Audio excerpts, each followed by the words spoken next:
grabbed Jeff by the neck. He pushed him into the wall. A thing of bleach fell down on top of him from the top shelf. It burnt both of them, and they both started to scream. Jeff wiped his eyes as best he could. He pulled back the towel rack and swung it straight into Keith's head. As he lay there, bleeding to death, he let out an ominous smile. "What's so funny?" asked Jeff. Keith pulled out a lighter and switched it on. "What's funny," he said, "is that you're covered in bleach and alcohol." Jeff's eyes widened as Keith threw the lighter at him. Even though the moment you take your thumb off the gas, it should stop being lit.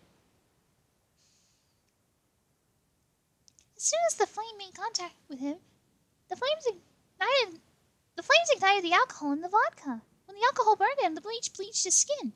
Jeff let out a terrible screech as he caught on fire. He tried to roll out the fire, but it was no use. The alcohol made him a walking inferno. He ran down the hall and fell down the stairs. Everybody started screaming as they saw Jeff, now a man on fire, as we've already established, drop to the ground, nearly dead. Because, every injury he sustained isn't enough to kill him. Apparently one knife to the stomach is enough to kill me. The last thing Jeff saw was his mother and the other parents trying to extinguish the flame. That's when he passed out. When Jeff woke, he had a cast wrapped around his face. He couldn't see anything, but he felt a cast on his shoulder and stitches all over his body. He tried to stand up, but realized there was some tube in his arm, and when he tried to get up, he fell out, and a nurse rushed in. "I don't think you can get out of bed just yet," she said as she put him back in his bed and reinserted the tube. Jeff sat there with no vision, no idea of what his surroundings were. Finally, after hours, he heard his mother. "Honey, are you okay?" she asked. Jeff couldn't answer, though. His face was all covered and he was unable to speak. "Oh, honey, I have great news. After all the witnesses told the police that Randy confessed of trying to attack you, they decided to let Lou go." This made Jeff almost bolt up, stopping halfway, remembering the tube coming out of his arm. "He'll be out by tomorrow, and then you two will be able to be together again." Jeff's mother hugs Jeff and says her goodbyes. The next couple of weeks were those where Jeff was visited by his family. Then came the day where his bandages were to be removed. His family were all there to see it, what he would look like. As the doctors unwrapped the bandages from Jeff's face, everyone was on the edge of their seats. Why? You're either going to see a regular sight, or you're going to see something really fucked up.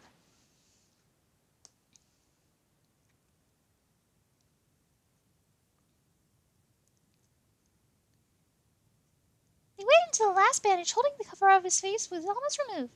"Let's hope for the best," said the doctor, deciding to be a dramatic revealing rather than, a medical procedure.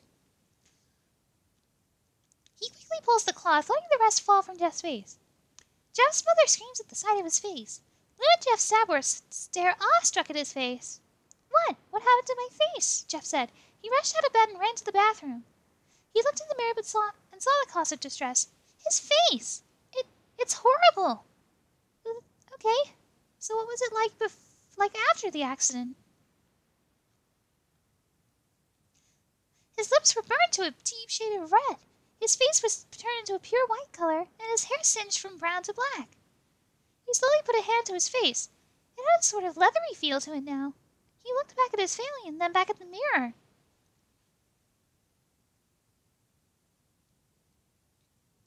"Jeff," said Lou, "it's not that bad." "Not that bad," said Jeff. "It's perfect." His family were equally surprised.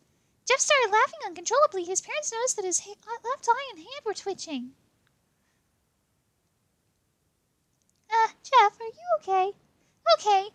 I've never felt more happy." "Ha ha ha ha ha ha, look at me. This face goes perfectly with me." He couldn't stop laughing. He stroked his face, feeling it, looking at it in the mirror. What caused this? Well, you may recall that when Jeff was fighting Randy, something in his mind, his sanity snapped.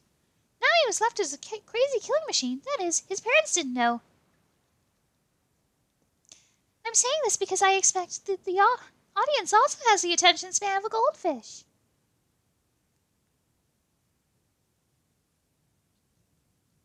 "Doctor," said Jeff's mom, Is my son alright? Is my son alright? You know, in the head? Oh yes, this behavior is typical for patients that have taken very large amounts of painkillers. If his behavior doesn't change in a few weeks, bring him back here and we'll give him a psychological test. Oh, thank you, Doctor. Jeff's mother went over to Jeff. Jeff, sweetie, it's time to go. Jeff looks away from the mirror. His face was formed into a crazy smile. Okay, Mommy, ha ha ha. His mother took him by the shoulder and took him to get his clothes.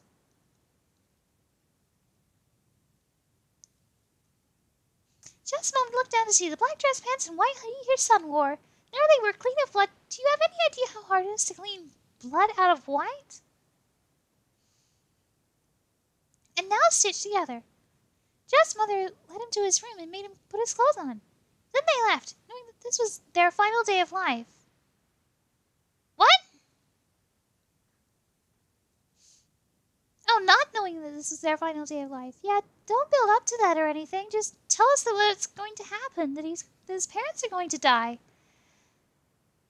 Would suck if anything derailed the stakes to the story.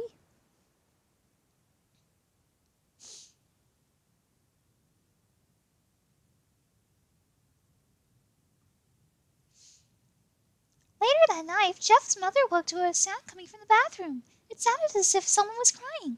She walked over to see what it was. When she looked into the bathroom, she saw a horrendous sight. Jeff had taken a knife and carved a smile into his cheeks. Jeff, what are you doing? Asked his mother. Jeff looked over to his mother. I couldn't keep smiling, Mummy. It hurt after a while. Now I can smile forever.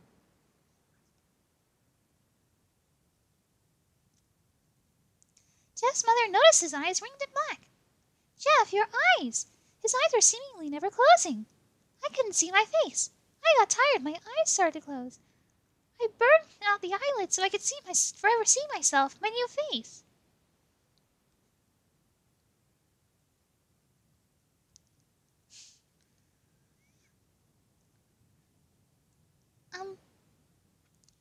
Wouldn't your eyes, burn out? Wouldn't they dry out and become useless anyway?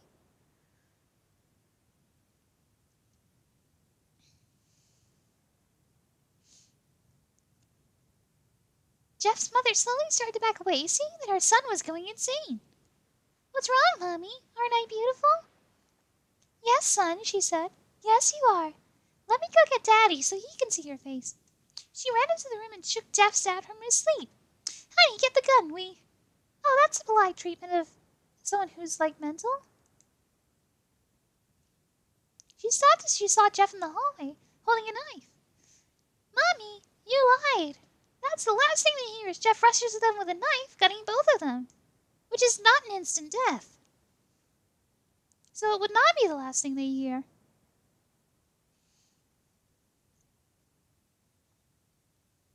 His brother Lou woke up, startled by some noise. He didn't hear anything else, so he just shut his eyes and tried to go back to sleep. As he was on the border of slumber, he got the strangest feeling that someone was watching him. He looked up before Jeff's hand covered his mouth. He slowly raised the knife, ready to plunge it into Lou. Lou thrashed here and there, trying to escape Jeff's grip. Shh, Jeff said. Just go to sleep. Well, this was garbage. I'm not sure what else I could read, though. Especially since not many people came to this live stream. I think I will end here. I hope you enjoyed.